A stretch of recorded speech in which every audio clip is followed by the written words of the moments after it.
Hello coucou, ici Nicole depuis Terre du Sud pour la radio-télévision Attitude Énergie Santé. Alors aujourd'hui j'ai envie de démarrer en vous montrant les fleurs qu'on a nous à l'automne. Mais c'est absolument magnifique. Regardez-moi ce rouge. Je suis beaucoup dans les couleurs en ce moment. Regardez ce rouge et alors je change de buisson.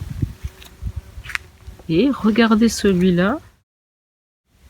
Dans les magentas, mais c'est vraiment une splendeur. Je vais essayer de terminer en vous faisant un gros plan sur les petites clochettes. Que voilà. Aujourd'hui, on va réaborder d'une manière très très globale les notions de santé et de vitalité.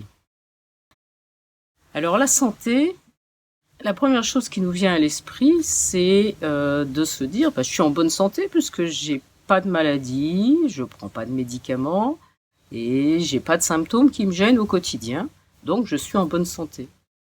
Et très souvent, moi dans mon cabinet, je vois des gens arriver qui me disent être en bonne santé et qui malgré tout se plaignent de fatigue, de pas très bien dormir, de pas être très en forme le matin.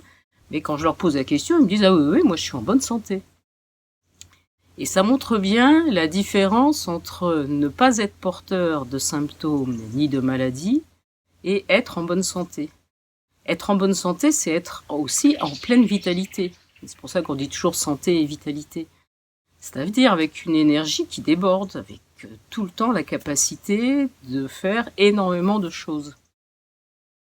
Et la vitalité, c'est tout autre chose que la santé, parce qu'on peut être en santé, mais avec une toute petite vitalité. C'est souvent le cas, par exemple, chez des personnes âgées qui n'ont pas de maladie particulière, mais on sent qu'ils n'ont plus de capacité de s'adapter, ils sont restreints dans un tout petit espace, et dès qu'on change la moindre de leurs habitudes, c'est peut être un facteur de décompensation et qui fait que rapidement, ils vont présenter des symptômes. Alors, donc quand on a bien compris la nuance entre les deux, de quoi dispose-t-on ? Là, voilà, aujourd'hui, je décide de me remettre en santé et en vitalité. De quoi je dispose comme outil pour y arriver ?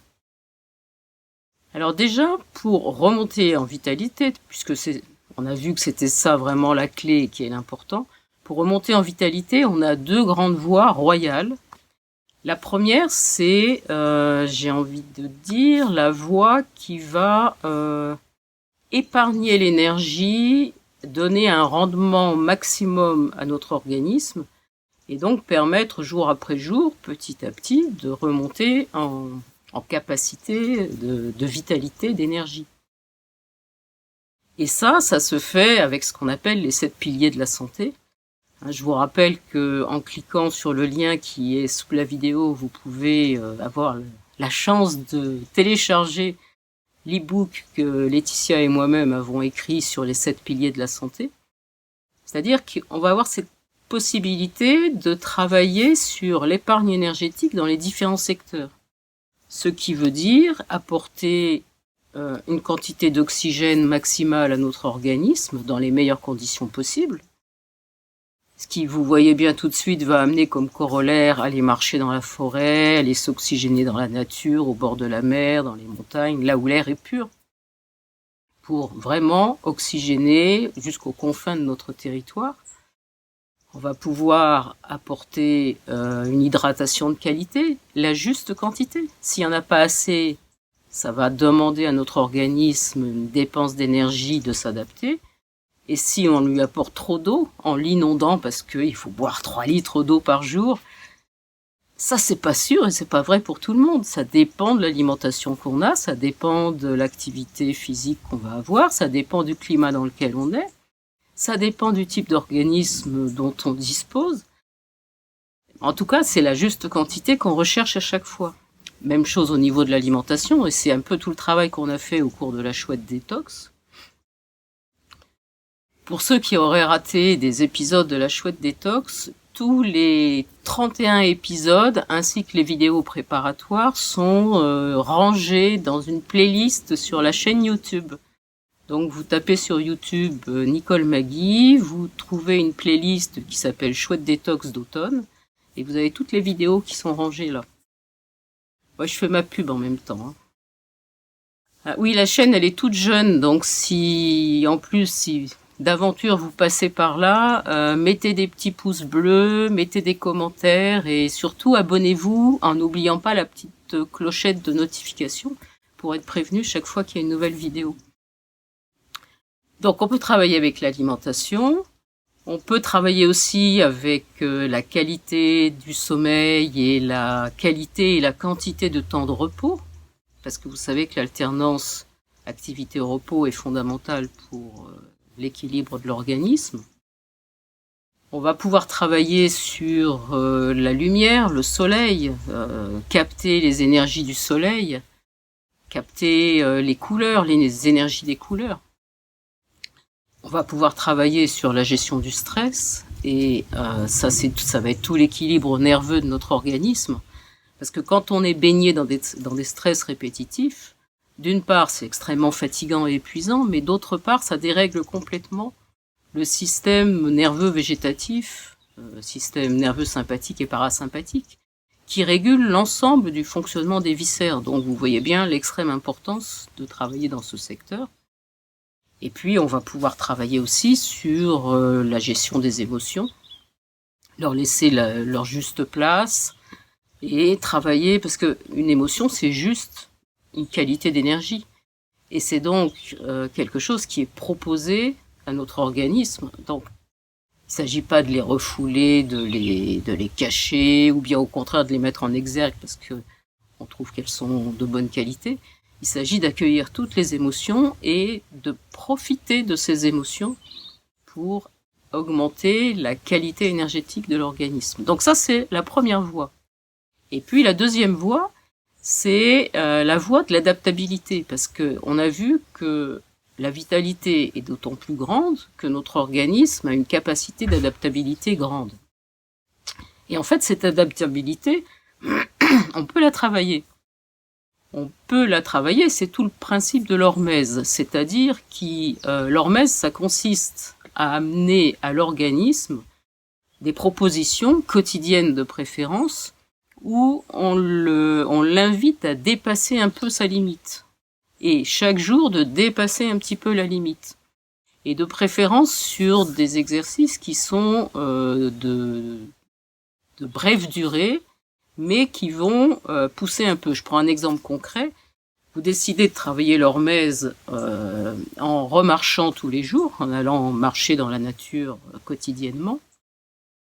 Vous allez faire votre marche, et c'est pas tant sur la marche en elle-même que vous allez travailler. Alors certes, si vous êtes convalescent, par exemple, d'intervention sur un genou, et que vous redémarrez la marche, vous allez évidemment y aller très progressivement. 5 minutes le premier jour, en attendant de voir les résultats, un petit peu plus le lendemain, et ainsi de suite. Mais vraiment en vous mettant à l'écoute en plus de ce qui se passe. Est-ce que c'est bien? Est-ce que ça vous fatigue? Et puis, petit à petit, vous allez augmenter la durée. Et ça, c'est dans un cadre très particulier de remise en santé après un problème, après une maladie ou une intervention. Mais si vous êtes en bonne santé et que vous voulez travailler l'hormèse avec la marche, vous allez aller marcher, comme vous faites d'habitude, et à la fin de la marche, vous allez proposer à votre organisme un petit moment de marche très très rapide pour pousser l'organisme un peu plus loin dans un fonctionnement où il va être en sur-régime. Et vous allez le faire sur un temps très court le premier jour, et puis vous allez le faire en poussant un petit peu plus le deuxième jour, et ainsi de suite. En n'oubliant jamais que quand on travaille l'hormèse comme ça, le temps de repos que vous allez accorder à votre organisme après est fondamental.